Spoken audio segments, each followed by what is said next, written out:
मेरा नाम है मोहित और आपका स्वागत है हमारे यूट्यूब चैनल हिस्ट्री चैंपियन में। तो जैसा कि आप जानते हो आपका पेपर होने वाला सेकंड सेमेस्टर का सोशल एंथ्रोपोलॉजी सामाजिक मानव शास्त्र उससे संबंधित एक कंप्लीट वन शॉट वीडियो होने वाला है, जिसमें आपकी unit first, unit second, unit third और यूनिट फोर्थ चारों के चारों यूनिट ऐसी कैसी रिवाइज होने वाली है। तो आपको क्या करना है, वीडियो को लाइक कर देना है, चैनल को सब्सक्राइब कर देना, अपने दोस्तों को जरूर से शेयर कर देना है। साथ के साथ इसकी पीडीएफ कहाँ पर बता मिलेगी आपको तुरंत बता देता हूँ आपको। पीडीएफ कॉल के लिए आपको आना हमारे टेलीग्राम चैनल पे, डिस्क्रिप्शन में लिंक दे रखा है, टेलीग्राम पे क्लिक करोगे ऐसे चैनल पे पहुंच जाओगे। आपको सबसे पहले तो ऊपर की तरफ ही मिल जाएगी सोशियोलॉजी बीए सेकंड सेमेस्टर। नहीं मिले तो ऊपर की तरफ यहाँ पर यूनिवर्सिटी चैंपियन एमजीसी लिखा हुआ है, यहाँ पर क्लिक करना।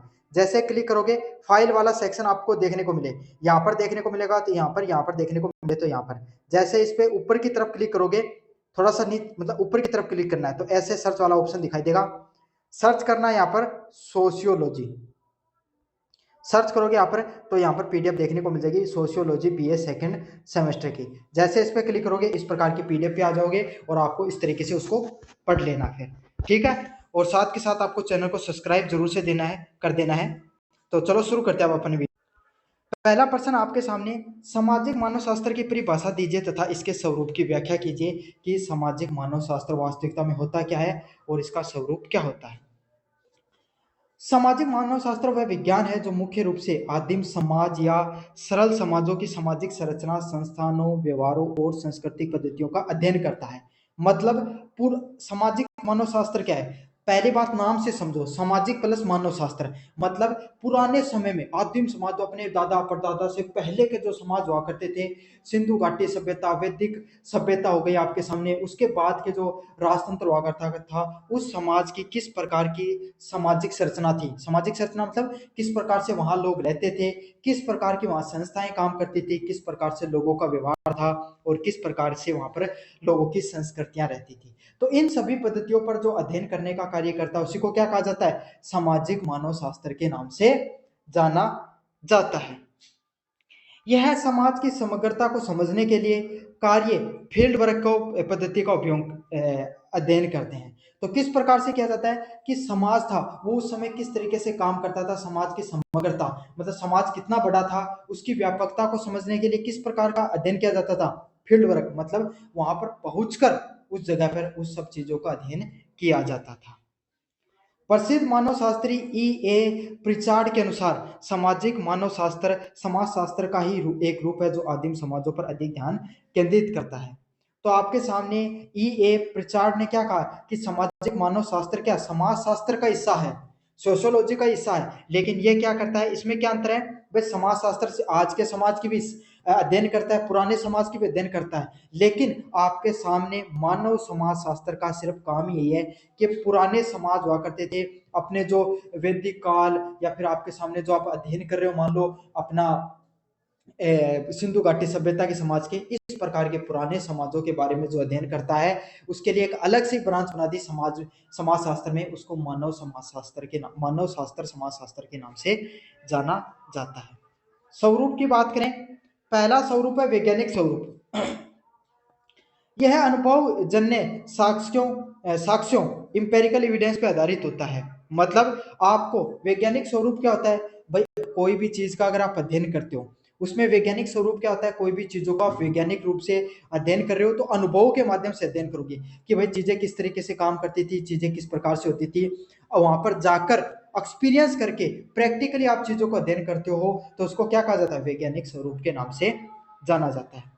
साथ के साथ यह कार्य कारणों के कभी विश्लेषण करता है, मतलब किस चीज का अध्ययन करता है, ये अध्ययन करता है कि उस समय के समाज में अगर कोई घटना घटी तो उसका क्या प्रयोग हुआ। जैसे कहा जाता है कि सिंधु घाटी सभ्यता वो एक बहुत बड़ी बाढ़ आने के कारण विलुप्त हो गई, तो वहां पर वैज्ञानिक गए, इन्होंने समझा कि सिंधु घाटी सभ्यता वो खत्म क्यों हुई, तो उन्होंने अनुमान लगाया।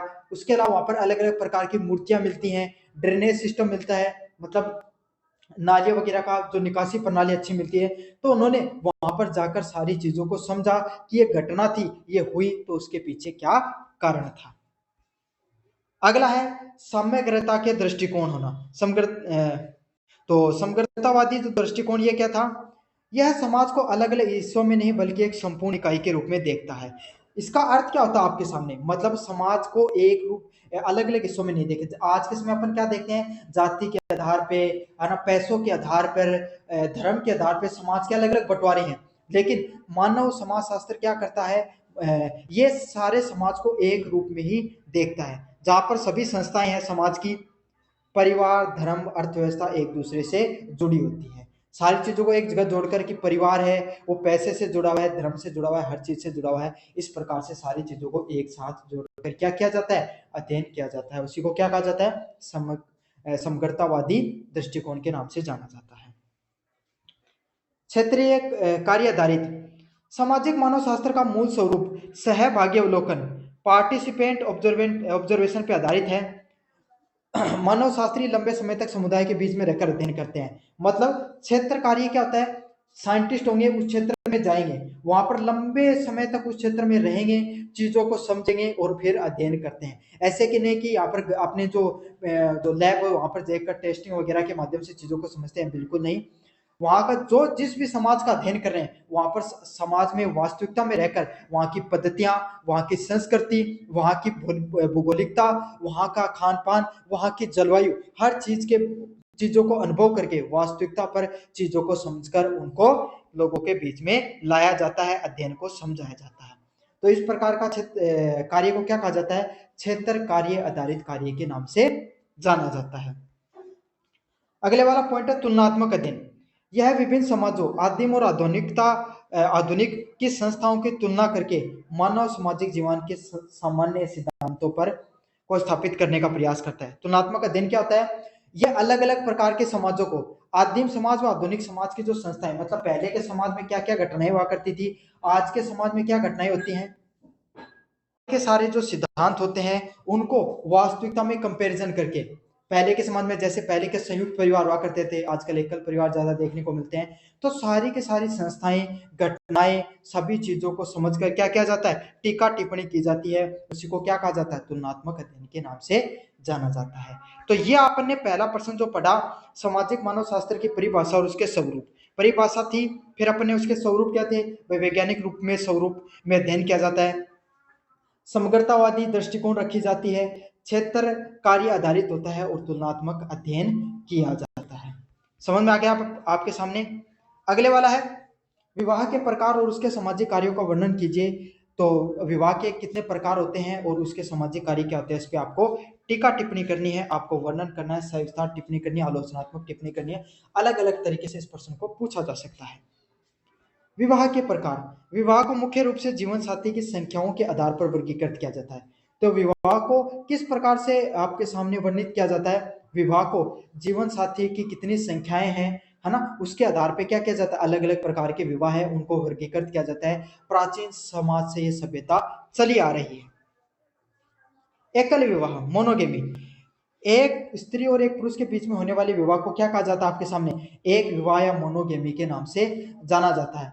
यह विवाह का सार्वभौमिक और एक सबसे प्रचलित स्वरूप है। एक विवाह क्या होता है, जहां पर स्त्री व पुरुष है वो लोग आपस में मिलकर एक एक साथ रहते हैं, मतलब सिर्फ एक एक व्यक्ति, एक स्त्री है एक पुरुष है, उनके बीच में विवाह हो गया, उसी को क्या कहा जाता है, एक विवाह या मोनोगेमी के नाम से जाना जाता है। अगला क्या है, बहुविवाह। बहुविवाह क्या होता है, जिसमें एक व्यक्ति के एक से अधिक जीवन साथी होंगे, चाहे एक पुरुष हो गए उसके एक से अधिक महिलाएं होगी, एक महिला के साथ एक से अधिक पुरुष हो गए। इस प्रकार के विवाह को क्या कहा जाता है, बहुविवाह प्रथा के नाम से जाना जाता है। अगले वाला पॉइंट है उसमें अलग आता है, बहुपत्नी प्रथा, पॉलीगेमी जिसको बोला जाता है, जिसमें एक पुरुष के साथ एक से अधिक जो आपके सामने स्त्रियां हैं वो देखने को मिलती है। मतलब एक पुरुष होगा उसके साथ एक से अधिक आपके सामने स्त्रियां विवाह करती हैं, उसको क्या कहा जाता है, बहुविवाह, बहुपत्नी विवाह के प्रथा के नाम से जाना जाता है। जैसे नागा जनजाति करती है। समझ में आ गया, आप उदाहरण भी से भी याद कर लीजिए चीजों को। बहुपति प्रथा होती है जहां एक स्त्री के साथ एक से अधिक पुरुष को विवाह होता है, उस प्रकार के जो विवाह होते हैं उसको क्या कहा जाता है, बहुपति प्रथा के नाम से जाना जाता है, पोली एंड्री के नाम से जाना जाता है। जैसे टोडा व खस जनजाति हैं वो इस प्रकार के विवाह करने के लिए प्रचलित है। अगला है समूह विवाह, पुरुषों के समूह का स्त्रियों के समूह के साथ विवाह होता है, लेकिन वर्तमान समय में ऐसा बहुत कम पाया जाता है कि भाई एक साथ बहुत सारे पुरुष और एक साथ बहुत सारी जो स्त्रियां वो मिलकर विवाह कर लेते हैं। उसको क्या कहा जाता है? समूह विवाह के नाम से जाना जाता है। लेकिन इस प्रकार के विवाह अब समाज में बिल्कुल कम देखने को मिलते हैं, ना कोई जनजाति ऐसा करते हैं, और अलग अलग प्रकार के समाजों में तो ये प्रकार की प्रथा तो बिल्कुल भी देखने को नहीं मिलती है। सामाजिक कार्यों की बात करें, पहला है यौन संबंधों के नियमीकरण। समाज में यौन इच्छाओं की पूर्ति के लिए एक सामाजिक रूप से स्वीकृति और नियंत्रित तरीका प्रदान करता है विवाह आपको। अगला है संतानोत्पत्ति और वैधिकरण। विवाह से उत्पन्न संतानों का समाज में वैध दर्जा प्रदान होता है और उनके अधिकारों की स्थिति भी सुनिश्चित होती है। तो भाई आपको पता है कि आप अपने माता पिता के बच्चे हो, तो आप क्या करते हो भाई? उनकी जितनी भी संपत्ति है उस पर आगे का अधिकार किन पे होता है? आपका उन सब चीजों पर अधिकार होता है। तो ये एक तरीके से एक वैध दृष्टिकोण हो गया कि जिसके बच्चे भाई जिस माता पिता के बच्चे होंगे उनको एक अधिकार मिलता है कि वो अपने माता पिता की संपत्ति को स्वीकार कर सके। तो इसी प्रकार से संतान उत्पत्ति का अधिकार और वैधिकरण कि समाज में संपत्तियों को लेकर बहुत बड़ी लड़ाइयां न खड़ी हो, संपत्तियों को लेकर अलग अलग प्रकार के युद्ध जैसी स्थितियां जो बनती है बहुत बड़े आपके सामने परिवारों में, वैसी स्थितियां आपके सामने नहीं देखने को मिले। इसीलिए ये विवाह जरूरी होता है संतान उत्पत्ति करने के लिए, समाज को आगे बढ़ाने के लिए, जनसंख्या को आगे बढ़ाने के लिए, हमारी जो मानव सभ्यता है उसको आगे बढ़ाने के लिए भी विवाह एक सबसे वैध तरीका है। अगला है वंश परंपरा का निर्धारण करना। विवाह से परिवार बनता है जो वंश और उत्तराधिकार के निर्धारण के लिए एक आधार बनता है। खास बात क्या होता है? जो विवाह से क्या होता है? एक परिवार का निर्माण होता है और उससे क्या एक उत्तराधिकारी का निर्धारण के लिए आधार बनता है। मतलब चाहे कोई जहां पर स्त्री आधारित विवाह समाज हो या पुरुष आधारित समाज हो, आपके सामने जहां पर क्या देखने को मिलता है कि वंश में स्त्री या पुरुष, लड़का या लड़की कोई भी जन्म ले, जो समाज को अपने वंश को आगे बढ़ाता है, अपने परिवार को आगे बढ़ाता है, और वो उस वंश का क्या बनता है? उत्तराधिकारी बनता है, मुखिया बनता है। आप अपने घर के सबसे बड़े हो, आप मुखिया बनते हो, या आपकी बहन है, कोई भी हो, अलग अलग समाजों में अलग अलग देखने को मिलता है। हम पुरुष प्रधान समाज में देखते हैं तो पुरुषों को अधिकार मिलता है, स्त्री प्रधान जहाँ पर समाज होता है वहां पर स्त्रियों को अधिकार मिलता है। और आज के समय, वर्तमान समय में स्त्री व पुरुष दोनों ही अपने वंश को आगे बढ़ाने के लिए समान रूप से क्या माने जाते हैं? सार्थक माने जाते हैं। समझ में आ गया? तो वंश परंपरा को आगे ले जाने के लिए भी जो आपके सामने ये चीजें जरूरी है। अगला है सामाजिक एकीकरण। विवाह दो परिवार, कुल व समूह व नातेदारी के बंधन से जोड़ता है। विवाह क्या करता है? विवाह सिर्फ दो व्यक्तियों का संबंध ही नहीं है, बल्कि दो परिवारों का, दो कुल और दो समूहों की साझेदारी भी जोड़ता है। पहले के समय राजा क्या करते थे? अपने दुश्मन राजाओं के आपस से वैवाहिक संबंध स्थापित कर लेते, ताकि उससे क्या होता था? युद्ध जैसी स्थितियां उत्पन्न नहीं होती थी। आज के समय में अपन देख सकते हैं कि आज के समय जो विवाह होते हैं उसमें अलग अलग प्रकार की विचारधाराओं का मेल होता है, दो व्यक्तियों का, दो समाजों का और दो परिवारों का, दो रिश्ते नातेदारों का आपस में मिलाप होता है, जिससे क्या होता है? समाज में एकता व सहयोग बढ़ता है। जहां आपके रिश्ते खून के रिश्ते बनते हैं वहां पर लड़ाइयां होना, वहां पर सामाजिक एकता अपने आप ही आ जाती है। तो इसीलिए समाज में एकता बनी रहे, इसीलिए भी विवाह है वो होने जरूरी होते हैं। विवाह की एक वैधता वहां पर भी देखने को मिलती है। समझ में आ गया? तो विवाह आपके सामने क्या होते हैं? विवाह आपको अलग अलग प्रकार के होते हैं भाई। जहां पर सिर्फ एक स्त्री एक पुरुष के बीच में विवाह, उसको एक विवाह के नाम जाना जाता है। बहुविवाह के दो भाग होते हैं, बहुपत्नी, पोलीगेमी, मतलब एक पुरुष के कई पत्नियां हैं, उसको बहुविवाह कहा जाता है। नागा जनजाति में देखने को मिलता है। बहुपति, एक स्त्री के बहुत सारी पत्नी, उसको बहुपति, पोली एंड्री के नाम से जाना जाता है। टोडा व खस जनजातियों में ये चीजें आम है पाई जाने। समूह विवाह, आज के समय इस प्रकार की कोई भी स्थिति नहीं देखने को मिलती है, जहां बहुत सारे पुरुष, बहुत सारे स्त्रियां एक साथ मिलकर आपस में विवाह कर लेते हैं, जिनमें अलग अलग प्रकार के संबंध बनाने के लिए वो स्वैच्छिक लेते हैं। सामाजिक कार्यों की बात करें, क्यों विवाह किया जाता है? सबसे पहले यौन संबंधों का नियमीकरण करने के लिए। अगला है संतान उत्पत्ति और वैदिकरण के लिए, भाई संतान को उत्पन्न करने के जो अधिकार है वो मिले, ताकि वंश व समाज आगे बढ़ सके, जनसंख्या आगे बढ़ सके, मानव सभ्यता आगे बढ़ सके। आगे जो बच्चे हैं वो पैदा हो, उनको एक फिक्स पता हो कि भाई उनका अधिकार किस संपत्ति पर है। वंश परंपरा, समाज को आगे बढ़ाने के लिए, वंश को आगे बढ़ाने के लिए भी संतान उत्पत्ति विवाह एक सबसे वैध तरीका होता है। सामाजिक एकीकरण की बात करें, विवाह सिर्फ लोगों को ही नहीं, जो दो व्यक्तियों को ही नहीं जोड़ने का कार्य करता है, बल्कि समाज, परिवार व रिश्ते नातेदारी को जोड़ता है, जिसका फायदा ये होता है कि समाज में एकता, समसरता और घनिष्ठता आपस में बढ़ती है।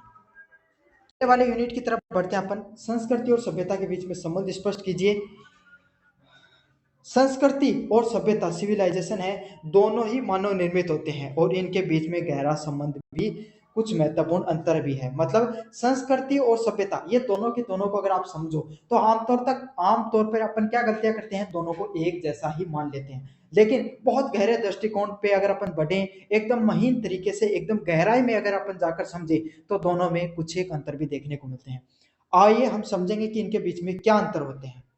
पहला अंतर होता है इंटरडिपेंडेंस। इसमें क्या होता है, सभ्यता संस्कृति का विकसित रूप होता है। मतलब सभ्यता क्या होती है, संस्कृति जब आगे बढ़ती चली जाती है, जैसे भारतीय संस्कृति है, हमारी परंपराएं हैं, हमारी सामाजिकता है, हमारी भूगोलिकता है, और हम सारे लोग मिलकर जिस चीज को फॉलो करते हैं, जैसे अपन क्या खाते हैं, क्या पहनते हैं, क्या बोलते हैं, किस धर्म को मानते हैं, ये मुख्य चीजें होती हैं किसी भी संस्कृति की।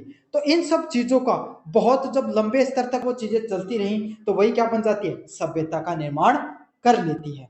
समझ में आ गया। जैसे अपन बोलते हैं अलग अलग प्रकार की, वैदिक सभ्यता बोलते हैं, सिंधु घाटी सभ्यता बोलते हैं, और आपकी सनातन सभ्यता बोलते हैं। तो जो सभ्यताएं होती हैं, वो कोई भी एक परंपरा, एक संस्कृति बहुत लंबे समय तक विकसित होती है, उसका एक विशिष्ट रूप होता है, वही आगे जाकर एक सभ्यता का रूप ले लेता है। सभ्यता वह साधन है जिसके द्वारा संस्कृति विकसित होती है।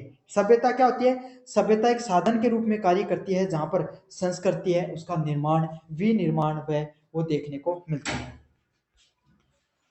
उदाहरण के लिए परिवहन, सभ्यता ने लोगों को जोड़ा और विचारों, कलाओं को, सभ्यताओं ने लोगों को जोड़ा और विचारों और कलाओं ने संस्कृति का प्रचार प्रसार किया। अभी बता देता हूं आपको क्या होता है। भारतीय सभ्यता थी, आर्यवर्त सभ्यता थी, अपनी खुद की सभ्यता।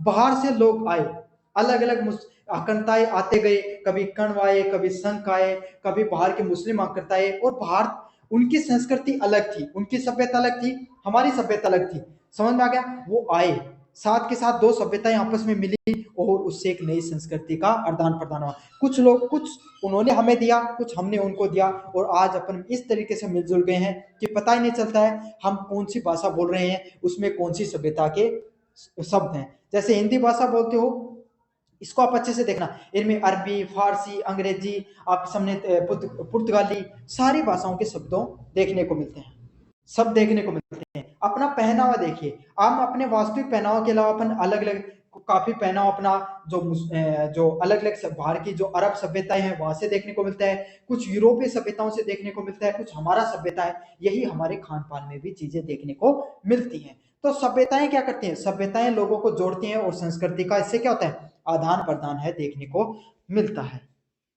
विकास क्रम की बात करें, सभ्यताओं का विकास तभी संभव है जब एक विशिष्ट संस्कृति आधार मौजूद हो और उच्च संस्कृति की सभ्यता का जन्म होता है। मतलब आपके सामने सभ्यताओं का विकास कैसे होता है आगे, जैसे एक विशिष्ट सभ्यता है, वो उसका आधार मौजूद हो। मतलब एक सभ्यता, जैसे अपनी सभ्यता थी, वैदिक सभ्यता मौजूद थी, उसके साथ अलग अलग सभ्यताएं और जुड़ती चली गई। अब अपन आगे की तरफ बढ़ते हैं, यूनिट नंबर 4 की तरफ। इसमें पढ़ेंगे अपन आदिम समाज की आर्थिक व्यवस्थाओं पर टीका टिप्पणी कीजिए। काफी ज्यादा मोस्ट इंपोर्टेंट क्वेश्चन है। आदिम समाज की आर्थिक व्यवस्थाएं सरल, छोटी, बाजार अमुख होती थी। मतलब आर्थिक व्यवस्थाओं की, पुराने समय का जो समाज हुआ करता था, वहां पर आर्थिक समाज कैसा होता था, मतलब पैसे का चलन साहब कैसा चलता था। तो वो क्या होता था, पहले बात तो अपन समझे आदिम समाज क्या होता था। पहले आदिम समाज क्या होते थे, छोटे से कबीले हैं वो रहते थे। समझ, छोटा सा कबीला यहाँ पर रहता है, कोई नदी के किनारे, नदी की शाखा के किनारे एक छोटा सा कबीला बहुत ज्यादा दूर रहता है, किसी जंगल में, किसी बड़ी सभ्यता के किनारे। तो और इस तरीके से व्यवस्थित नहीं रहता था। जिस समय, आज के समय आप घर देखते हो, हर चीज का एक व्यवस्थित स्वरूप है, परिवहन का वास्तविक स्वरूप है, टेक्नोलॉजी का स्वरूप है, घर का स्वरूप है, हर चीज आज के समय व्यवस्थित है। उस समय इतना लोगों के पास समय नहीं था, लोगों के पास ज्ञान नहीं था, हर चीज व्यवस्थित नहीं थी। उनका जीवन की सिर्फ दो ही लक्ष्य थे, जीवन में पेट भरना है और अपना जीवन को, जो जानवर हैं उनसे सतर्कता से बचना है। तो उस समय उनके पास इतना समय नहीं था, इतनी सोच नहीं थी कि वो समाज को इतना व्यवस्थित कर पाए। धीरे धीरे चीजें विकसित हुई। आदिम समाज की आर्थिक व्यवस्था सरल, छोटी व गैर बाजार उन्मुख होती थी। मतलब पुराने समाज की सामाजिक व्यवस्थाओं की बात करें, वहां पर समाज सरल होता था, छोटा होता था, और वहां पर बाजार जैसी चीजें आपको देखने को नहीं मिलती थी। इसमें उत्पादन, वितरण व उपभोग के पैटर्न मुख्य धारा से पूंजीवादी समाज से अलग होते थे। मतलब जिसमें क्या होता है, मुख्य धारा की जो पूंजीवादी व्यवस्था है वैसे नहीं देखने को मिलती थी। आज के समय हम किस समाज में रहते हैं? पूंजीवाद के समय में, फैशनवाद के समय में रहते हैं, जहां हर चीज का क्या पूंजीवाद देखने को मिलता है, बाजारीकरण देखने को मिलता है। बाजार में जाइए साहब, आप कोई 2 पैसा दीजिए, चीजों को खरीद कर लेकर आ जाइए। समझ में आ गया? बढ़िया गाड़ी, बढ़िया आपके सामने घर, बढ़िया आपके समाज, आपका जो रहन सहन, हर चीज में आज के समय क्या देखने को मिलता है? बाजारीकरण है, पूंजीवाद तरीके देखने को मिलते हैं। बिजनेसमैन है, वो इस समाज को पूरी तरीके से क्या कर लिया? कैप्चर कर लिया। लेकिन उस समय बाजार जैसी व्यवस्थाएं होती ही नहीं थी। उस समय कैसा होता था समाज? उपभोग हेतु उत्पादन। आज के समय उत्पादन क्यों किया जाता है? दिखावे का उत्पादन ज्यादा है। आपके आसपास चीजें देखिए, कितनी चीजें जो हमारे कोई काम की नहीं, हमने सिर्फ किसके लिए रख रखे हैं? दिखावे के लिए रख रखे हैं। कम उपयोगी हैं, फिर भी हमारे पास पड़ी हुई हैं। उस समय समाज में जो चीजें बनती थी वो किसके लिए होती थी? उपभोग के लिए होती थी। भैया जी अपना पेट भर जाए, जीवन बढ़िया है। उत्पादन का मुख्य उद्देश्य बाजार में बेचना नहीं, बल्कि तत्कालिक आवश्यकताओं की पूर्ति करना है।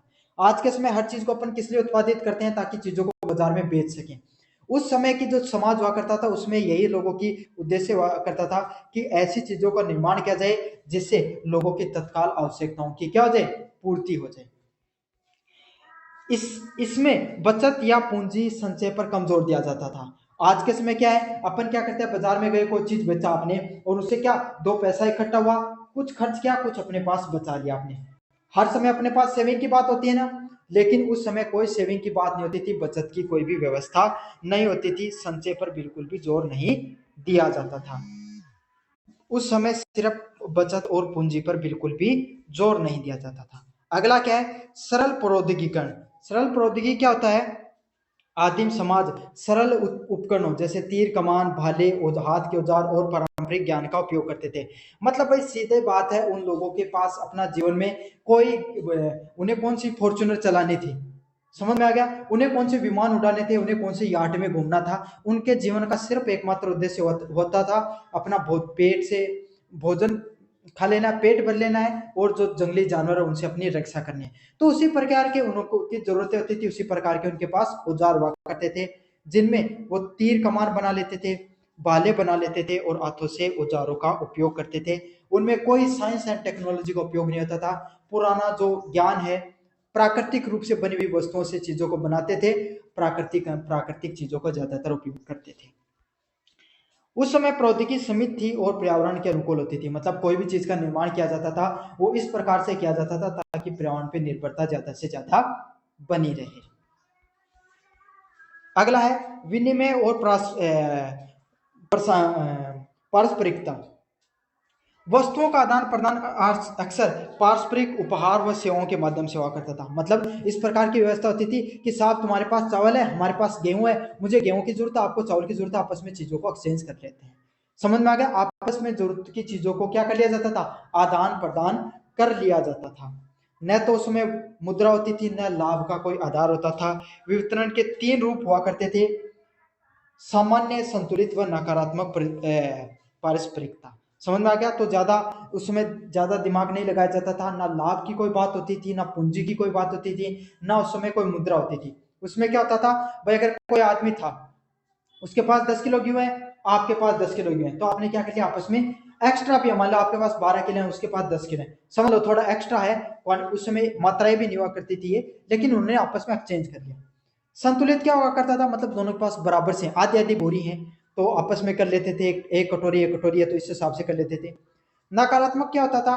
मान लो आपके पास 5 किलो है और सामने वाले के पास 10 किलो है, तो वो कर लेते थे एक्सचेंज, बाद में अगली बार वो उसको 5 किलो एक्स्ट्रा दे देता था। इसको नकारात्मक पारस्परिकता के नाम से जाना जाता है। भूमि और संसाधनों पर सामूहिक स्वामित्व है। भूमि या सरकार क्षेत्रों पर व्यक्तिगत स्वामित्व की अवधारणा दुर्लभ थी। संसाधन पूरे समूह या कबीले की संपत्ति माना जाता था। मतलब उस समय क्या हुआ करता था, आज के समय अपन क्या करते हैं, अपनी है भाई, कोई भी चीज आप क्या कहते हो, ये तो मेरी है। चाहे गाड़ी हो गई, परिवार हो गया, घर हो गया, आपके पास कोई भी वस्तु है तो आप इस पे क्या अधिकार दिखाते हो, अपना अधिकार दिखाते हो, अपने खुद के स्वामित्व, स्वयं के स्वामित्व की बात करते हो। उस समय ऐसा कुछ नहीं हुआ करता था। उस समय किस प्रकार के स्वामित्व की बात की जाती थी, पूरे समूह है या कबीला है, वो जिस क्षेत्र में रहता था उस पे उसी का पूरा अधिकार होता था। पूरे कबीले की बात होती थी कि ये जमीन किसकी है, कबीले की है। ये शिकार क्षेत्र किसका, कबीले का है। अगर एक व्यक्ति को परेशान किया तो समझ लो पूरा कबीला आप पर आक्रमण करने के लिए तैयार रहता था। पहले एकल व्यक्ति की बातचीत नहीं होती थी। श्रम का लिंग व आयु निर्धार विभाजन। श्रम का विभाजन मुख्यतः लिंग और आयु पर आधारित होता था। तो किस प्रकार का कोई आदमी कार्य करेगा वो उसकी आयु पर निर्भर करता था। छोटे बच्चे हैं उनको खेल कूद या अन्य कार्य के लिए, बड़े लोगों को शिकार के लिए भेज दिया जाता था। बड़े बुजुर्ग लोग हैं वो क्या करते थे, आपके सामने थोड़ी उम्र दराज व्यक्ति हैं वो आपके सामने समाज की देखरेख का कार्य करते थे। पुरुष शिकार व मछली पकड़ने का काम करते थे, जबकि महिलाएं संग्रहण, बच्चों की देखभाल व खेती किया करती थी। तो अलग अलग आयु वर्ग के हिसाब से अलग अलग प्रकार के कार्यों का निर्धारण किया जाता था लिंग के आधार पे। पुरुष बाहर के कार्य करते थे और स्त्री है वो लगभग घर के कार्य किया करती थी। भारत में जनजातीय विकास हेतु सरकार द्वारा किए गए प्रयासों पर चर्चा की है। सरकार ने क्या क्या प्रयास किए हैं जनजातियों के विकास हेतु, इस पर अपन विस्तार से पढ़ेंगे।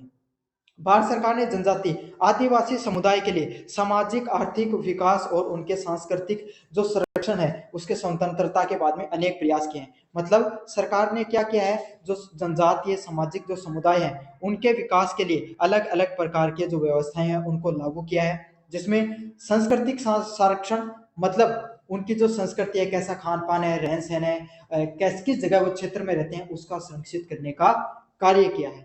तथा उन और सामाजिक और आर्थिक विकास, मतलब आज के समय भाई समाज में पैसे की बहुत ज्यादा महत्व है। तो पैसे से भी उन लोगों को किस प्रकार से विकास किया जाए, पैसे के भी उनको कैसे मौके मुहैया कराए जाए, कैसे जंगलों से उनका जो जीवन है उसको भी जोड़ा जाए प्रकृति से भी, और साथ के साथ जो आज के समय आधुनिकता है उसके साथ भी उनको जोड़ा जाए। किस प्रकार से आदिवासी लोग हैं उनका जो सामाजिक जीवन है उसमें कोई छेड़छाड़ किए बिना उनकी जो सामाजिक विकास है उसको किया जाए, उनको आधुनिकता से जोड़ा जाए। सबसे पहले अपन संविधान की बात करें। पहला है अनुच्छेद नंबर 46। राज्य सरकार कमजोर वर्गों को विशेषकर अनुसूचित जातियों को क्या, शैक्षणिक व आर्थिक हितों को बढ़ावा दिया। अनुच्छेद नंबर 76 राज्य नीति निर्देश तत्वों में सरकार ने संविधान में यह ताकत दी गई कि जो अनुसूचित जनजातियां हैं उनको शैक्षणिक व आर्थिक हितों को प्रदान किया जाए, शैक्षणिक जगह छूट प्रदान की जाए। अनुसूची 5 व 6 जनजातीय क्षेत्रों पर के प्रशासन व नियंत्रण के विशेष जो प्रावधान। तो अनुसूचित जनजातियां हैं, असम हो गया आपके सामने, त्रिपुरा, मिजोरम, मेघालय, इन पे क्या है, मिजोरम, इन पे आपके सामने जो जनजातीय क्षेत्र है वहां पर प्रशासन है उसके नियंत्रण को दिया जाए विशेष अधिकार के रूप में। योजनागत प्रयास है जनजातियां व उप योजनाएं। जनजातीय उप योजनाएं पंचवर्षीय योजना के तहत 1970 से दशक से शुरू हुई। इनकी उद्देश्य उन क्षेत्रों के केंद्रीय विकास करना था जहां पर जनजाति संख्या 50% से अधिक थी। मतलब पंचवर्षीय योजनाएं होती हैं उसके तहत 1970 से जो पंचवर्षीय योजनाएं शुरू हुई वहां पर आपके सामने टीएसपी क्षेत्रों को क्या किया गया, केंद्रित किया गया, और वहां पर क्या होता था, वहां पर विकास योजनाओं को लागू करना था जिस क्षेत्र में 50% से ज्यादा जनसंख्या देखने को मिलती है। तो अपने भी कुछ टीएसपी क्षेत्र बनाए गए ना आपके सामने, वहां पर क्या, जहां पर जनजातियां 50% से ज्यादा है वहां पर क्या करना, आपको विशेष अधिकार देने हैं जनजातीय क्षेत्रों पर और उनके विकास पर भी ध्यान देना है। एक एक कर जनजातीय विकास योजनाएं टीएसपी के क्रियान्वयन के लिए विभिन्न ब्लॉकों व जिलों में परियोजनाएं स्थापित की गई। तो एकीकृत आपके सामने जनजातीय विकास परियोजनाएं लागू की गई जहां पर जो टीएसपी क्षेत्र होता था उनके क्रियान्वयन में अलग अलग प्रकार के ब्लॉक व जिलों में ये परियोजनाएं लागू की गई। स्वैच्छिक संगठनों का प्रोत्साहन जनजातियों के कल्याण के लिए काम करने वाले गैर सरकारी संगठनों को वित्तीय सहायता देना। सरकार ने क्या किया, अलग अलग प्रकार की जो एनजीओ थे जो कार्य करते थे जनजातियों के लिए, उनके लिए क्या विशेष वित्तीय सहायता दी गई, उनको पैसों से भी सहायता प्रदान की गई। आर्थिक और सामाजिक उपाय कैसे थे? वन अधिकार अधिनियम 2006, सामाजिक समुदाय को वन भूमि और उनके पारंपरिक अधिकारों तक पहुंच प्रदान करना। तो वन अधिकार क्या क्या कहा गया है इसमें? जो जनजातियां हैं उनको अपने वन भूमि और उनके पारंपरिक जो अधिकार थे, मतलब जिस वन पे वो रहते थे उनको अधिकार दिया गया कि उन पे उन्हीं लोगों का अधिकार है। शैक्षणिक सुविधाएं, आश्रम विद्यालय, एकलव्य मॉडल आवासीय विद्यालय एएमआरएस को खोलना और उनको छात्रवृत्तियां प्रदान करना। कुछ अधिकार थे जो बच्चों को, जो जनजातीय समुदाय के लोगों को क्या है अधिकार दिए गए, जिससे क्या कि क्या है कि जो बच्चे होते थे वहां के लोगों के, उन जनजातियों के, उन लोगों को शैक्षणिक रूप से आगे बढ़ने का मौका मिले। TRIFED, tribal cooperative marketing development federation of India, जनजातीय उत्पादन जैसे हस्तकला, वनोपज के विपणन करना और उनकी उचित मूल्य पर सुनिश्चित करना। मतलब काफी जनजातियों की कुछ ऐसी चीजें हैं जो वो क्या करते थे, अपने जो उनका निर्माण करते थे, जंगल से कुछ चीजें निकली, उससे कुछ हस्तकला का निर्माण किया गया। उस निर्माण से क्या है आप चीजों को बाजार में बेच सकते हो, इसके लिए एक पूरी फेडरेशन का निर्माण किया गया, उसको TRFD के नाम से जाना जाता है। उच्चायत उपखंड, अनुसूचित क्षेत्र का विस्तार करना, PES 1996 तहत। जनजातीय क्षेत्रों में ग्राम सभाओं को अधिक स्वायत्ता देना, मतलब जनजातीय क्षेत्रों में जो आपके सामने ग्राम पंचायत थी उनको अधिक अधिकार दिए गए, अधिक स्वायत्ता दी गई, अधिक छूट दी गई, और प्राकृतिक संसाधनों पर क्या है नियंत्रण का अधिकार दिया गया ताकि राजनीतिक सशक्तिकरण है वो भी बढ़े। तो ये आपके सामने जो पहला पेपर आपका सोशल एंथ्रोपोलॉजी, उसका मैंने कंप्लीट रिवीजन करा दिया, अच्छे से करके चले जाना। धन्यवाद।